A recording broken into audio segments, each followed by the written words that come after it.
5 stāvu apbūves vietā 12 stāvīgas dzīvojamās ēkas. Šādi iecer satraukusi daļu jūrmalnieku, kuri iebilst idejai ar lokālu plānojumu palīdzību mainīt pilsētas noteiktos apbūves ierobežojumus. Jūrmals domē norāda, iedzīvotāju iebildumi tiks izvērtēti, tomēr jau lemts, ka plānotās izmaiņas atbilst nesen mainītajai pilsētas attīstības stratēģijai. Vairāk stāsta Aneta Bērtule. Izcista logi noskrandusi fasādu teritorijai apkārt žoks. Tā jau kādu laiku izskatās pirms vairāk nekā 50 gadiem celtās sanatorija, vēlāk viesnīca Rīgas Līcis. Attēlā no putna lidojuma vietnē Google Earth arī redzams, cik attīstītājiem pievilcīgā vietā pie paša skāpu zonas ēka atrodas. Tiesa daļu vietējo iedzīvotāju satraucis iespējama attīstības projekta vēriens. Īpašnieka rīkotā konkursa uzvarētājs, kāda arhitektūras firma no Nīderlandes, piedāvā projektu Jūrmalas Čiekuri, kas paredzētu nevien atjaunot veco viesnīcu, bet apkārtai uzbūvēt 7 12 stāvu ēkas. Lai arī vecā padomju laikā celtā viesnīca ir 10 stāvus augsta, šobrīd pilsētas teritoriālais plānojums šajā zonā paredz vien 5 stāvu apbūvi, turklāt ne dzīvojamās ēkas. Tāpēc top jauns lokāls plānojums, kas ļautu mainīt pilsētas teritoriālo plānojumu un pārvērst šo zonu, citējot, daudzfunkcionālā pilsētas apbūves kvartālā.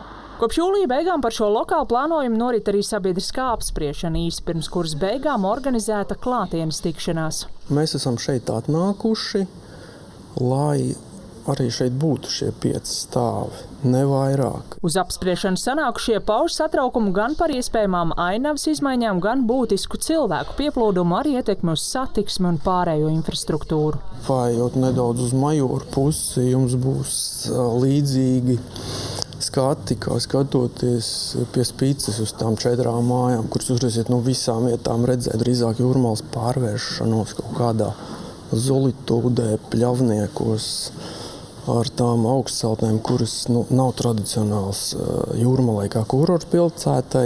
Jaunā lokāla plānojuma autori gan uzsver, ka īpašnieka pamatplāns esot viesnīca un par daudzdzīvokļu ēkām vēl nekas nav nolemts. Izmaiņas apbūves nosacījumos esot nepieciešamas, lai varētu ierīkot apartamentu viesnīcas turistiem. Lai varētu iekļaut šos apartamentu tipa viesnīcas daļu kaut vai, ir nepieciešams iekļaut klasifikātoros kodu, kas saucas daudzdzīvokļu māju apbūve. Bet tajā brīdī, kad šis kods būs iekļauts, neviens jau neliekas patiešām arī veikt daudzdzīvokļu namu apbūvi.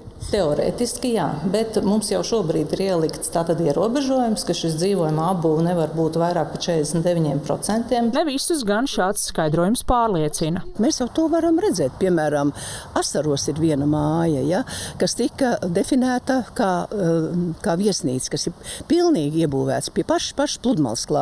To pēc tam internetā parādījās informācija, ka viņi tirgo kā dzīvokļus. Ja, var uztaisīt māju, vasarnīcu tipa māju tādu par kuģi, ko tad šeit? Te taču arī viņi pateiks, ka tas viss ir jūrmalnieku interesēs un tā tālāk. Es domāju, ka šis lokāla plānojums ir pretrunā ar pilsētas attīstības stratēģiju. Un tā nedrīkst būt, uzsver bijusī politiķa un Satversmes tiesas tiesnese Ilma Čepāne, norādot, lokāla plānojumu drīkst mainīt tikai, ja tas pilsētas stratēģijai atbilst.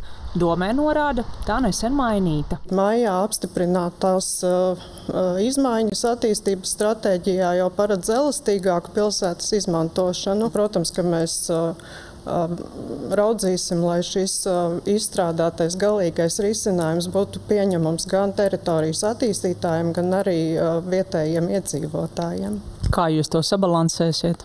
Jā, ir iespējams, ka šim lokāla plānojumam tiks izstrādāta pilnveidotā redakcija. Tad, piemēram, tie 12 stāvi vēl nav akmenī kalti. Nē, protams, ka nē. Jāatgādina, ka pirms pusotra gada par šo teritoriju stāstīja arī LTV raidījums De Facto, vēstot pēc tam, kad vairākas būvis, tostarp jau minēto viesnīcas ēku, iegādājās Rietumu bankas īpašnieka Leonīda Stekina uzņēmums, tika mēģināts privatizēt vairākus hektārus Priežu meža.